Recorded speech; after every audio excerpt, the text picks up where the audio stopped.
আসসালামু আলাইকুম। আগামীকালকে আমরা প্রায়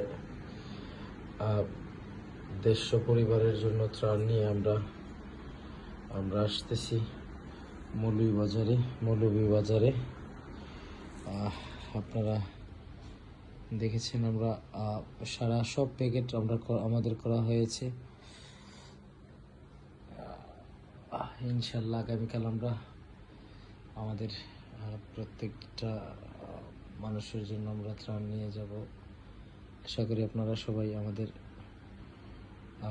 জন্য দোয়া করবেন, আমাদের বনবাসী মানুষের জন্য দোয়া করবেন। আমরা যতটুকু চেষ্টা করেছি যে আমরা অন্তত তাদেরকে একটা কিছু হলেও যাতে উপহার দিতে পারি, তো আমাদের এই বনবাসী মানুষদের জন্য এই উপহারটুকু আপনারা সবাই দোয়া করবেন। আগামীকালকে আমরা যাচ্ছি।